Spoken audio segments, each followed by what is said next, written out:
ಇಟ್ಕೊತಾ ಇದೀವಿ. ಅವ್ರು ಬಂದಿದ ತಕ್ಷಣ ಸರ್ವ್ ಮಾಡೋಕ್ಕೆ ಸರಿ ಹೋಗುತ್ತೆ ಅಂತ ಹೇಳಿ. ಮೇಡಮ್ ಗೆಸ್ಟ್ ಬರ್ತಾ ಇದ್ದಾರೆ ಅಂತೀರಾ, ಗೆಸ್ಟಿನ ಫೋಟೋನೇ ಹಾಕಲ್ವಲ್ಲ ಮೇಡಮ್ ಅಂತ ಅಂತೀರಾ.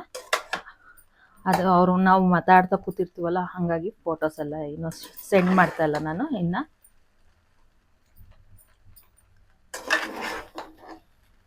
ನೋಡಿ ಆಗಿದೆ. ಇವಾಗ ಲೈಕ್ ಮಾಡಿ, ಶೇರ್ ಮಾಡಿ, ಸಬ್ಸ್ಕ್ರೈಬ್ ಮಾಡಿ, ಬೆಲ್ಲೈಕನ್ ಒತ್ತಿ ನೋಟಿಫಿಕೇಶನ್ ಬರುತ್ತೆ. ಕಲರ್ಫುಲ್ ಆಗಿದೆ. ಪನ್ನೀರ್ ಫ್ರೈಡ್ ರೈಸ್ ರೆಡಿಯಾಗಿದೆ. ಬನ್ನಿ ಹೇಗೆ ಬಂತು ಅಂತ ಟೇಸ್ಟ್ ಮಾಡೋಣ. ನೀವು ಮಾಡ್ಕೊಂಡು ತಿಂದು ನಿಮ್ಮ ಮನೆಯವ್ರಿಗೂ ಮಾಡಿಕೊಡಿ. ನೋಡಿ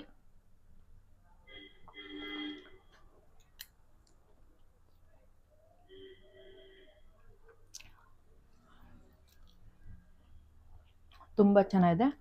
ನೀವು ಮಾಡ್ಕೊಂಡು ತಿಂದು ಹೇಗೆ ಬಂತು ಅಂತ ಕಮೆಂಟ್ ಮಾಡಿ, ಲೈಕ್ ಮಾಡಿ, ಶೇರ್ ಮಾಡಿ, ಸಬ್ಸ್ಕ್ರೈಬ್ ಮಾಡಿ, ಬೆಲ್ಲೈಕನ್ನ ಒತ್ತಿ ನೋಟಿಫಿಕೇಶನ್ ಬರುತ್ತೆ. ವಿಡಿಯೋನ ಫುಲ್ ನೋಡಿ, ಯಾರು ಸ್ಕಿಪ್ ಮಾಡಬೇಡಿ, ತುಂಬ ಚೆನ್ನಾಗಿ ಬರುತ್ತೆ. ನೀವು ಮಾಡ್ಕೊಂಡು ತಿಂದು ಹೇಗೆ ಬಂತು ಅಂತ ಕಮೆಂಟ್ ಮಾಡಿ.